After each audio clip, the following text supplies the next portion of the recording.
युद्ध क्षेत्र में एक सैनिक तब दंग रह गया जब उसने देखा कि सैन्य कुत्ता अचानक रुक गया। उसने तुरंत अपने साथियों को रुकने का संकेत दिया। सैनिक ने फुर्ती से छिपकर चारों ओर नजर डाली, लेकिन कप्तान ने उन्हें आगे बढ़ने का आदेश दिया। सैन्य कुत्ते के पास आगे बढ़ने के अलावा कोई चारा नहीं था, लेकिन सामने दुश्मनों की घात थी। जैसे ही दुश्मनों ने कुत्ते को अपने जाल में आते देखा, उन्होंने तुरंत रिमोट से विस्फोट कर दिया। कुत्ते का प्रशिक्षक उसकी सुरक्षा को लेकर चिंतित था और उसे बचाने के लिए दौड़ पड़ा, लेकिन दुश्मनों ने उस पर हमला कर दिया। उसने पीछे खड़े कप्तान से मदद के लिए पुकारा, लेकिन कप्तान डर के मारे दीवार के पीछे छिप गया और बाहर नहीं आया। केवल जब दुश्मन हमला करके चले गए तब जाकर कप्तान दस्ते को लेकर आगे बढ़ा, लेकिन तब तक प्रशिक्षक की मौत हो चुकी थी।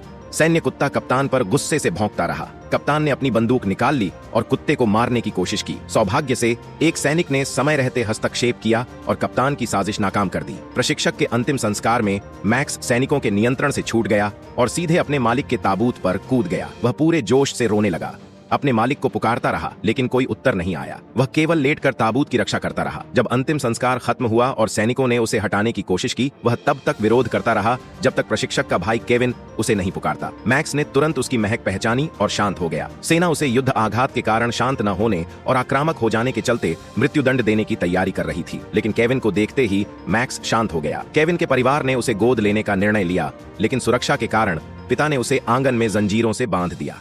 रात को मैक्स अपने मालिक को बहुत याद करता और आसमान की ओर भौंकता रहता। केविन शोर के कारण सो नहीं सका, इसलिए वह तुरंत खिलौनों के साथ बाहर आया। मैक्स उसे देखकर तुरंत शांत हो गया, लेकिन जैसे ही केविन वापस मुड़ता, मैक्स फिर से जोर से भौंकने लगता। अंततः केविन को घास पर सोना पड़ा और उस रात उन्होंने साथ में शांति से बिताई। तब से मैक्स ने केविन को अपना नया मालिक मान लिया। जब सेवानिवृत्त कप्तान मिलने आया, मैक्स ने उस धोखेबाज कप्तान पर गुस्से से भौंकना शुरू कर दिया, क्योंकि वह जानता था कि उसी के कारण उसका मालिक मारा गया था। केविन ने समय रहते उसे रोका, जिससे कप्तान बच पाया। पिता ने सोचा कि मैक्स पागल हो गया है और उसे लोहे के पिंजरे में बंद कर दिया। कप्तान ने झूठे आरोप लगाकर कहा कि मैक्स अचानक उग्र हो गया, जिसके कारण उनके बेटे की मौत हुई। पिता ने कप्तान की बात मान ली और उसे गोली मारने को तैयार हो गया। तभी केविन दौड़ता हुआ आया और समझाया कि उसका भाई कभी किसी अविश्वसनीय सैन्य कुत्ते के साथ युद्ध में नहीं जाता। पिता ने कहा, अगर मैक्स फिर से पागल हुआ तो वह उसे जरूर मरवा देगा। सच्चाई जानने के लिए केविन अकेले ही सैन्य अड्डे गया। वहां उसे पता चला कि टाइलर किसी चोट की वजह से नहीं निकला, बल्कि हथियारों की तस्करी के कारण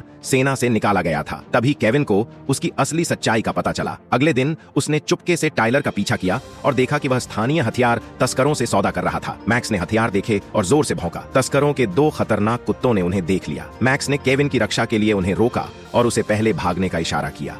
फिर मैक्स ने दोनों कुत्तों को खुद से दूर लुभाया। उसने चालाकी से एक कुत्ते की टांग पर हमला किया और जैसे ही दूसरा उसकी मदद को आया, मैक्स अपनी तेजी और रणनीति से उन्हें पछाड़ने लगा। हालांकि आकार में छोटा था,